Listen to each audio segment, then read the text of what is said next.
오늘 하나님께서 저희에게 주신 말씀은 히브리서 5장에서 10장까지의 말씀입니다. 5장. 각 대제사장은 사람들 가운데서 뽑혀서 하나님과 관계되는 일에 임명받습니다. 그리하여 그는 사람들을 위하여 예물과 속죄의 희생 제사를 드립니다. 그는 자기도 연약함에 휘말려 있으므로 그릇된 길을 가는 무지한 사람들을 너그러이 대할 수 있습니다. 그는 백성을 위해서 속죄의 제사를 드려야 하는 것과 마찬가지로 그 연약함 때문에 자기 자신을 위해서도 드려야 하는 것입니다. 누구든지 이 영예는 자기 스스로 얻는 것이 아니라 아론과 같이 하나님의 부르심을 받아서 얻는 것입니다. 이와 같이 그리스도께서도 자기 자신을 스스로 높여서 대제사장이 되는 영광을 차지하신 것이 아니라 그에게 너는 내 아들이다. 오늘 내가 너를 낳았다 하고 말씀하신 분이 그렇게 하신 것입니다. 또 다른 곳에서 너는 멜기세덱의 계통을 따라 임명받은 영원한 제사장이다 하고 말씀하셨습니다. 예수께서 육신으로 세상에 계실 때에 자기를 죽음에서 구원하실 수 있는 분께 큰 부르짖음과 많은 눈물로써 기도와 탄원을 올리셨습니다. 하나님께서는 예수의 경외심을 보시어서 그 간구를 들어주셨습니다. 그는 아드님이시지만 고난을 당하심으로써 순종을 배우셨습니다.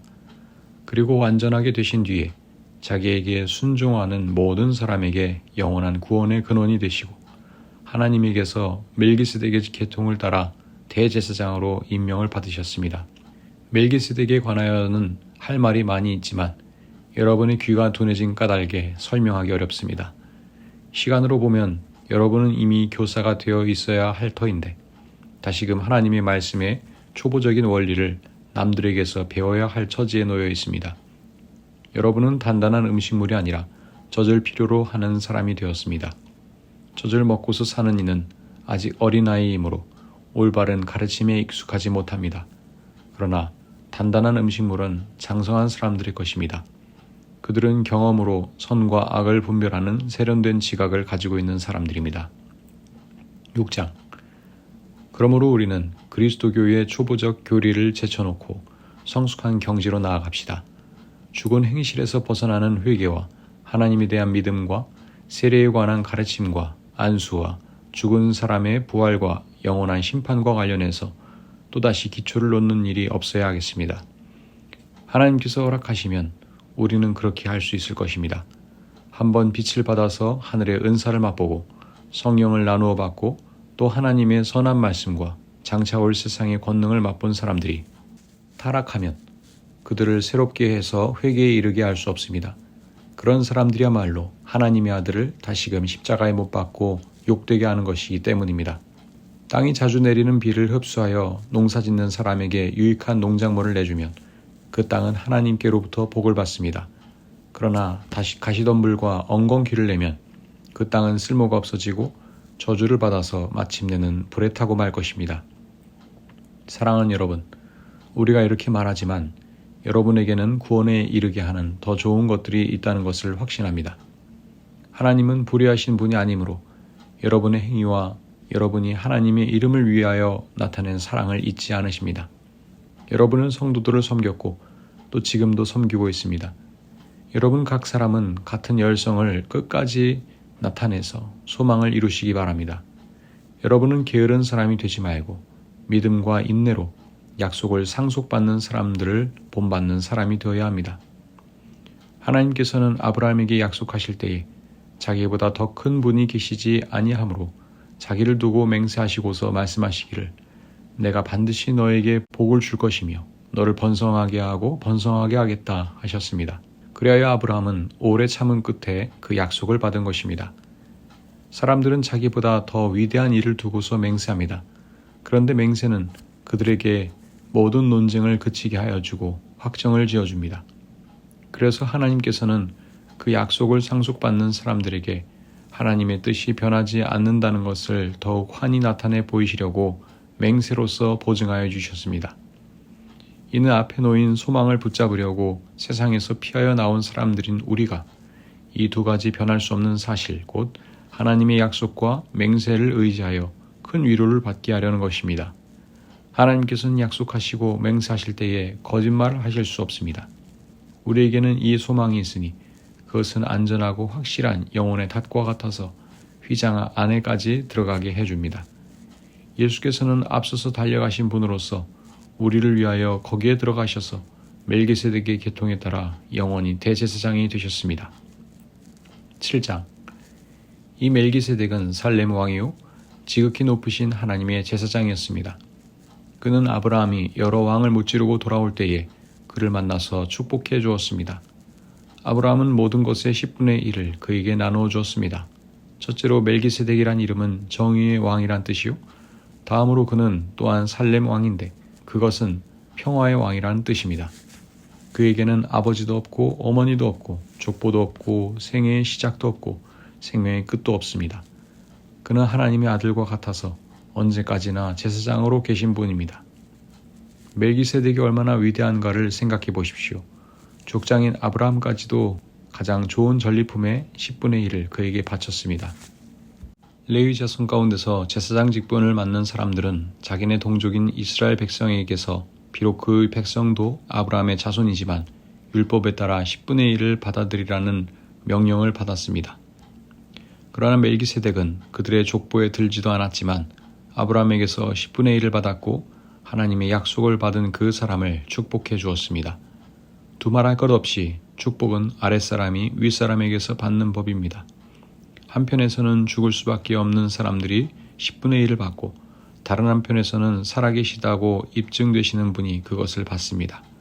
말하자면 10분의 1을 받는 레위까지도 아브라함을 통해서 10분의 1을 바친 셈이 됩니다. 멜기세덱이 아브라함을 만났을 때에는 레위는 아직 자기 조상 아브라함의 허리 속에 있었으니 말입니다. 그런데 이 레위 계통의 제사장직과 관련하여 이스라엘 백성은 율법으로 지령을 받기는 하였습니다. 그러나 만일 그 제사직으로 완전한 것이 이루어질 수 있었다면 아론의 계통이 아닌 멜기세덱의 계통을 따른 다른 제사장이 생겨날 필요가 어디에 있겠습니까? 제사직분에 변화가 생기면 율법에도 반드시 변화가 생기기 마련입니다. 이런 말이 가리키는 분은 레위 지파가 아닌 다른 지파에 속한 분입니다. 그 지파에 속한 사람으로서는 아무도 제단에 봉사한 적이 없습니다. 우리 주님께서는 유다 지파에서 나신 것이 명백합니다. 그런데 모세는 제사장들에 관하여 말할 때에 이 지파와 관련해서는 말한 것이 아무것도 없습니다. 멜기세덱과 같은 모양으로 다른 제사장이 생겨난 것을 보면 이 사실은 더욱더 명백합니다. 그는 제사장의 혈통에 대해서 규정한 율법을 따라 제사장이 되신 것이 아니라 썩지 않는 생명을 따라 되셨습니다. 그를 두고서 말하기를 너는 멜기세덱의 계통을 따라서 영원히 제사장이다 한 증언이 있습니다. 전에 있던 계명은 무력하고 무익함으로 폐하게 되었습니다. 율법은 아무것도 완전하게 하지 못하였습니다. 그래서 하나님께서는 더 좋은 소망을 우리에게 주셨습니다. 우리는 이 소망을 힘입어서 하나님께 가까이 나아갑니다. 그리고 예수께서는 하나님의 맹세 없이 제사장이 되신 것이 아닙니다. 레위 계통의 사람들은 맹세 없이 제사장이 되었습니다. 그러나 예수께서는 자기에게 말씀하시는 분의 맹세로 제사장이 되신 것입니다. 주님께서 맹세하셨으니 주님은 마음을 바꾸지 않으실 것이다. 너는 영원히 제사장이다 하셨습니다. 이렇게 해서 예수께서는 더 좋은 언약을 보증하시는 분이 되셨습니다. 또한 레위 계통의 제사장들은 죽음 때문에 그 직무를 계속할 수 없어서 그 수가 많아졌습니다. 그러나 예수는 영원히 계시는 분이므로 제사장직을 영원히 간직하십니다. 따라서 그는 자기를 통하여 하나님께 나아오는 사람들을 완전하게 구원하실 수 있습니다. 그는 늘 살아계셔서 그들을 위하여 중재의 간구를 하십니다. 예수는 이러한 제사장으로 우리에게 적격이십니다. 그는 거룩하시고 순진하시고 순결하시고 죄인들과 구별되시고 하늘보다 높이 되신 분입니다. 그는 다른 대제사장들처럼 날마다 먼저 자기 죄를 위하여 희생제물을 드리고 그 다음에 백성을 위하여 희생제물을 드릴 필요가 없습니다. 그는 자기 자신을 바치셔서 단 한 번에 이 일을 이루셨기 때문입니다. 사람들에게 약점이 있어도 율법은 어쩔 수 없이 그들을 대제사장으로 세우지만 율법이 생긴 이후에 하나님께서 맹세하신 말씀은 영원히 완전하게 되신 아들을 대제사장으로 세웠습니다. 8장. 지금 말한 것들의 요점은 이러합니다. 곧 우리에게는 이와 같은 대제사장이 한 분 계시다는 것입니다. 그는 하늘에서 지엄하신 분의 보좌 오른쪽에 앉으셨습니다. 그는 성소와 참 장막에서 섬기시는 분입니다. 이 장막은 주님께서 세우신 것이요 사람이 세운 것이 아닙니다. 모든 대제사장은 예물과 제사를 드리는 일을 맡게 하려고 세우신 사람입니다. 그러므로 이 대제사장도 무엇인가 드릴 것을 가지고 있어야 합니다. 그런데 그가 땅에 계신다고 하면 제사장이 되지는 못하실 것입니다. 땅에서는 율법을 따라 이미 예물을 드리는 사람들이 있기 때문입니다. 그러나 그들은 하늘에 있는 것들의 모형과 그림자에 지나지 않는 땅에 있는 성전에서 섬깁니다. 모세가 장막을 세우려고 할 때에 너는 명심하여 내가 산에서 네게 보여준 그 모형을 따라 모든 것을 만들어라 하고 말씀하신 하나님의 지시를 받은 것입니다. 그러나 이제 그리스도께서는 더욱 훌륭한 직무를 맡으셨습니다. 그가 더 좋은 약속을 바탕으로 하여 세운 더 좋은 언약의 중재자이시기 때문입니다. 그 첫 번째 언약의 결함이 없었더라면 두 번째 언약이 생길 여지가 없었을 것입니다. 그런데 하나님께서는 자기 백성을 나무라시면서 이렇게 말씀하셨습니다. 주님께서 말씀하신다. 보아라, 날이 이를 것이다. 그때에 내가 이스라엘 집과 유다 집과 더불어 새 언약을 맺을 것이다. 또 주님께서 말씀하신다. 이 새 언약은 내가 그들의 조상들의 손을 잡고 이집트 땅에서 인도하여 내던 날에 그 조상들과 맺은 언약과 같은 것이 아니다. 그들은 내 언약을 지키지 않았으므로 나도 그들을 돌보지 않았다. 또 주님께서 말씀하신다. 그날 뒤에 내가 이스라엘 집과 맺을 언약은 이것이니 나는 내 율법을 그들의 생각에 넣어주고 그들의 마음에다가 새겨주겠다. 그리하여 나는 그들의 하나님이 되고 그들은 내 백성이 될 것이다. 그리고 그들은 각각 자기 이웃과 자기 동족을 가르치려고 주님을 알라고 말하는 일이 없을 것이니 작은 사람으로부터 큰 사람에 이르기까지 모두 나를 알 것이기 때문이다. 내가 그들의 불의함을 긍휼히 여기겠고 더 이상 그들의 죄를 기억하지 않겠다. 하나님께서 새 언약이라고 말씀하심으로써 첫 번째 언약을 낡은 것으로 만드셨습니다. 낡고 오래된 것은 곧 사라집니다. 9장 첫 번째 언약에도 예배의 규정과 세상에 속한 성소가 마련되어 있었습니다. 한 장막을 지었는데 곧 첫째 칸에 해당하는 장막입니다. 그 안에는 촛대와 상이 있고 빵을 차려 놓았으니 이것을 성소라고 하였습니다. 그리고 둘째 휘장 뒤에는 지성소라고 하는 장막이 있었습니다. 거기에는 금으로 만든 분향제단과 온통 금으로 입힌 언약궤가 있고 그 안에는 만나를 담은 금 항아리와 싹이 난 아론의 지팡이와 언약을 새긴 두 돌판이 들어있었습니다. 그리고 그 언약궤 위에는 영광에 빛나는 그룹들이 있어서 속죄판을 그 날개로 내려덮고 있었습니다. 지금은 이것들을 자세히 말할 때가 아닙니다. 이것들이 이렇게 마련되어 있어서 첫째 칸 장막에는 제사장들이 언제나 들어가서 제사 의식을 집행합니다.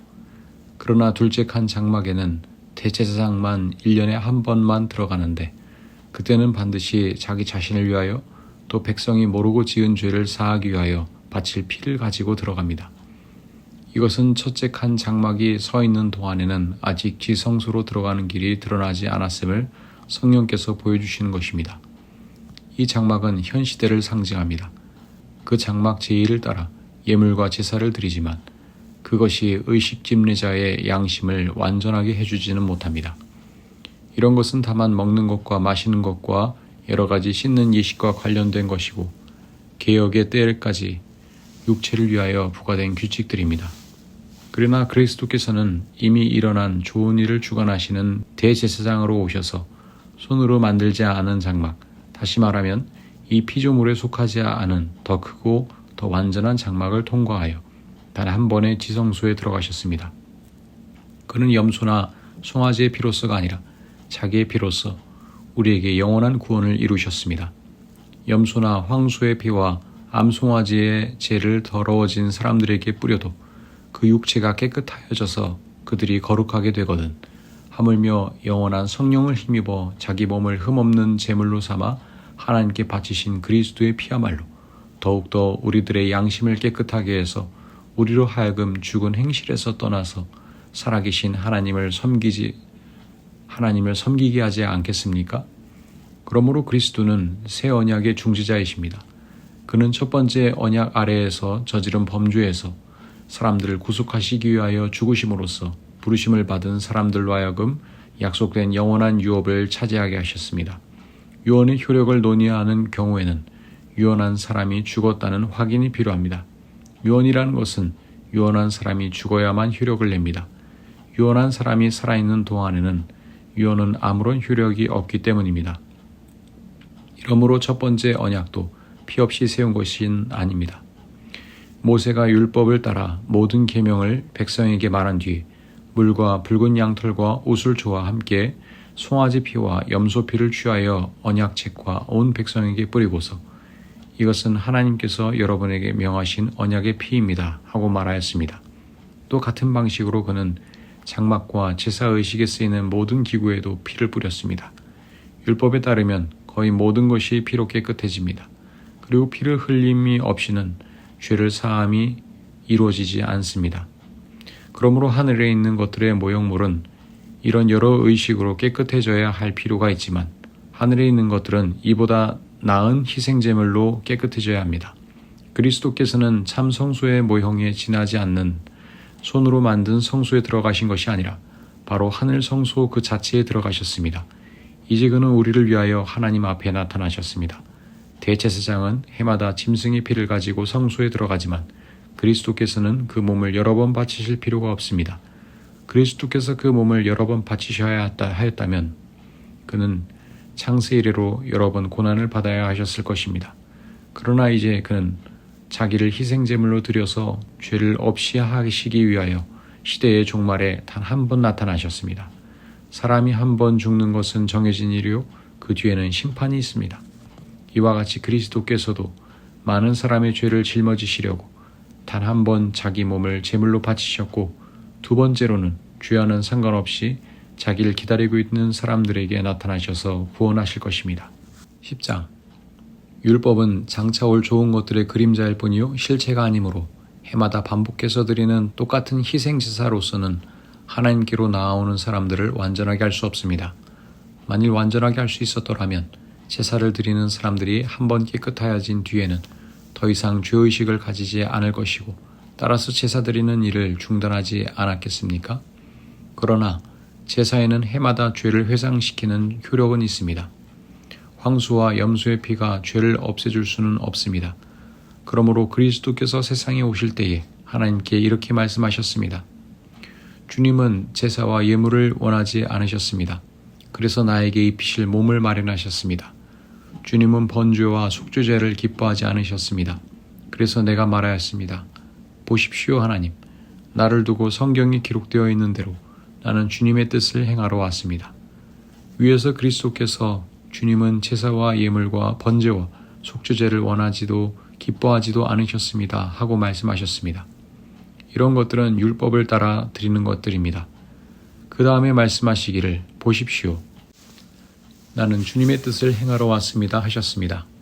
그리스도께서는 두 번째 것을 세우시려고 첫 번째 것을 폐하셨습니다. 이 뜻을 따라 예수 그리스도께서 자기 몸을 단번에 들이심으로써 우리는 거룩하게 되었습니다.